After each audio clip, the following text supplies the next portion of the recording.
Hello guys, welcome back to my channel Jharna blog. তোমরা কেমন আছো? আশা করি তোমরা সবাই ভালো আছো। আমি তো ভীষণ ভালো আছি বলে একটি মিনি ব্লগ নিয়ে চলে এলাম। আমি ভালো আছি, কিন্তু আমাদের বাড়ির একজন ভালো নয়। একজন বলতে আমার দাদা। তো তাই দেখো এখন কোথায় যাচ্ছি বলো তো? এখন যাচ্ছি হসপিটাল। এখন ঘড়িতে বাজছে 1:30। তো এখন 1:30টার সময় আমি হসপিটাল যাচ্ছি খাবার টাবার নিয়ে। সকালে তাড়াতাড়ি করে রান্নাবান্না করে নিলাম। তো এখন দেখো মেয়ে আর আমি যাচ্ছি।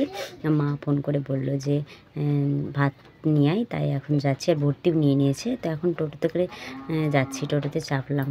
তো গিয়ে সবটাই তোমাদেরকে শেয়ার করব, কি করছি না করছি সবটাই পুরোটাই শেয়ার করব। ভিডিওটি দেখো। আর আমি ভালো আছি বললাম, কিন্তু বাড়ির যদি একজন ভালো না থাকে তাহলে কি আমি ভালো থাকি বলো? তবু আমি অসুস্থ নই, আমার দাদা অসুস্থ, সেটাই বললাম আর কি।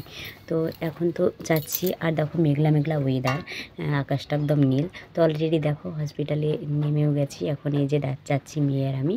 তো এটা হচ্ছে নবগ্রাম হসপিটাল। তো কে কে দেখোনি আমার ভিডিওর দ্বারাই দেখে নাও।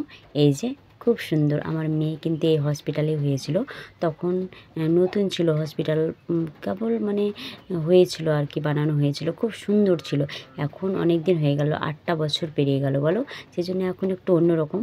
তো এই যে এখানে আবার একটা বেতাঝাড় সাপ দেখেছে, সেই জন্য সবাই দাঁড়িয়ে আছে দেখছে সাপটাকে। তো আমিও এখানে বলছি যে বেতাঝাড় সাপ, তাই কি করছে মানুষ, এত মানুষ, সেটাই বলছিলাম। আর এই যে দেখতে পাচ্ছ হসপিটাল। তো চলো ঢুকি ভেতরে। ভেতরেই আছে আমার দাদা, আমার মা আছে দাদার কাছে। তো এই যে চলে এলাম, এই যে চলে এসেছি। দেখো এই যে কত সবাই, দেখো রুগী কত বসে। তার আমি একটু পা দুলিয়ে নিচ্ছি এখানে, কারণ ক্যামেরা করলে আমার দাদা বকবে, তাই চুপচুপ করে একটু ক্যামেরা করলাম। আর এই যে দেখো কত রুগী কি বলবো, হসপিটালে এলে এরকম লাগে। আর ভয় ভয় করে আমি করেছিলাম ভিডিওটা। তো তারপর দেখো আমার দাদা বলছে থাকতে হবে না। আর আমার দাদা জানে যে আমি ভিডিও করবো, ও আবার ভিডিও করা পছন্দ করে না।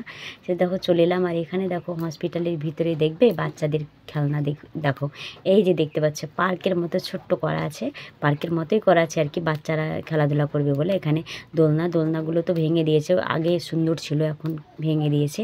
আর ওইদিকে আর একটা আছে সুন্দর। এগুলো তো আমার মেয়ে বলছে মা আমি একটু দোলনায় চাপবো, তুমি ক্যামেরা করে নেবে। তাই দেখো আমি এখন ক্যামেরা করে নিচ্ছি।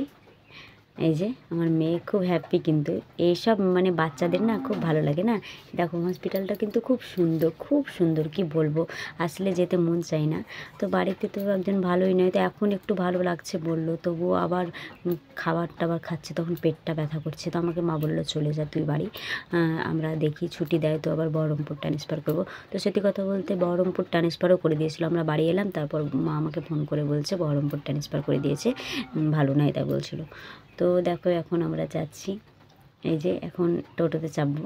এই যে টোটোতে চেপেও গেছি আমরা। তো চলো বন্ধুরা।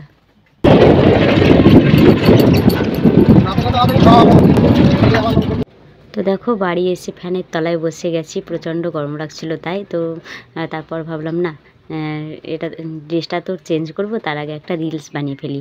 তাই একটা গান নেই যে দুঃখের, মাগো আমি যাবো না, মাগো আমি যাবো না শ্বশুরবাড়ি বলে একটা গান আছে, ওই গানটাতে একটা রিলস বানিয়ে নিলাম আমি। তো যাই হোক বন্ধুরা, আর বেশি বড় করছি না, আবারও নেক্সট মিনি ব্লগে দেখা হচ্ছে। তো তখন তোমরা অপেক্ষায় থেকো। আর কাদেরকে আমার ভিডিওটা ভালো লাগলো অবশ্যই কমেন্টে জানাবে। আর লাইক কমেন্ট শেয়ার করতে অবশ্যই ভুলবে না। তো বাই, টাটা, গুড ইভিনিং, এখানে এন্ড।